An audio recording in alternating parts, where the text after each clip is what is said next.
এখন এই ঘাট দিয়ে চলে চলে আমরা আশি ঘাটে যাব। আশি ঘাটে এখন সন্ধ্যা আরতি হচ্ছে, দেখি পৌঁছাতে পৌঁছাতে যদি দেখতে পাই। টাইম অবশ্য হয়ে গেছে শেষ হওয়ার। এই গঙ্গা, এই নৌকা চলছে, আর সমস্ত ভিড় জমায়েত হয়েছে এই আশি ঘাটে আর দশাশ্বমেধ ঘাটে। এই দুটো জায়গাতেই আরতি হয়। আমরা লেট হয়ে গেল, তখন পুজোর দিয়ে মার্কেটিং করে হোটেলে ফিরতে ফিরতে 5:30 বেজে গেছিলো, আর অনেক ক্লান্তও হয়ে গেছিলাম, তাই আর বেরোলাম না। এখন একটু রেস্ট নিয়ে তারপর বেরোলাম।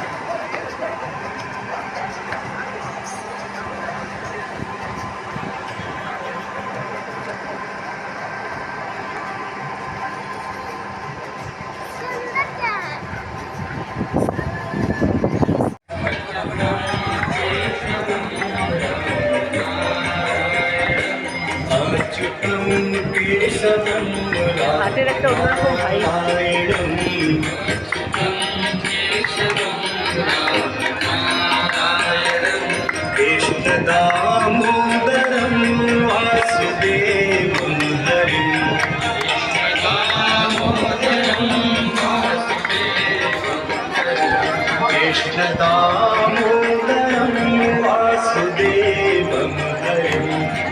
এটা বেশি ভালো লাগলো না, ঘাট দিয়ে আসছে। দেখে চলো, এটা পৌঁছে গেলাম। হয়তো আরতি হচ্ছে ওখানে, এখনো চলছে।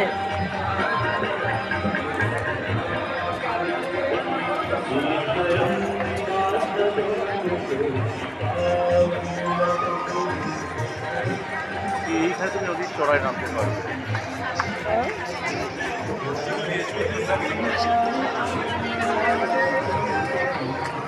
বিল্ডিংগুলো দেখো, সব রাজাদের বানানো, কত পুরনো বিল্ডিং।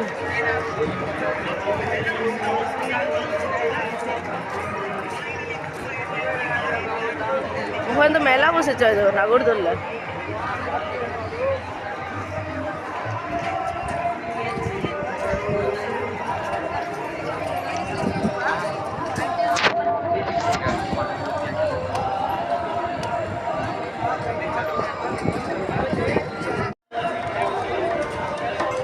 বিল্ডিংগুলো দেখো কত সুন্দর।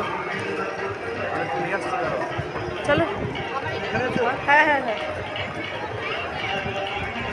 এইখানে আছি।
বসে গেছি,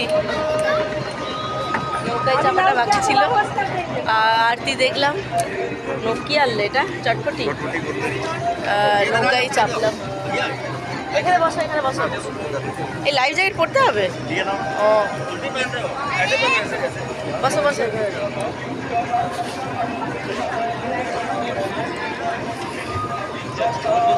নৌকায় গঙ্গা স্যার করবো। হ্যাঁ, এটাই বাকি ছিল, এটা হয়ে গেল।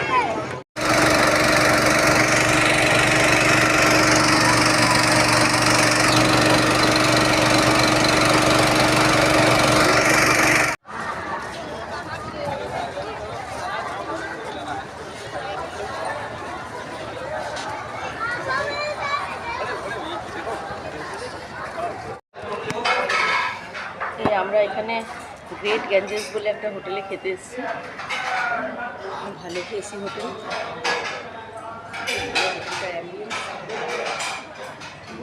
আমরা নিয়েছি রুটি আর পনির লাগাতার, ভালো টেস্টি খাবার।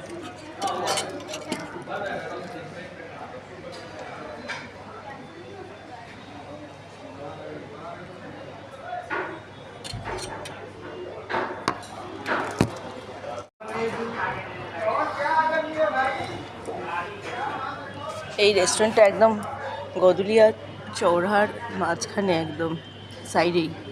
ভিড় দেখুন একবার।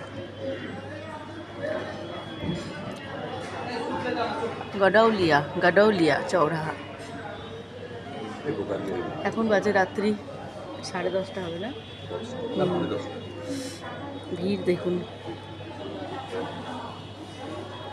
এত রাত্রেও এত ভিড়।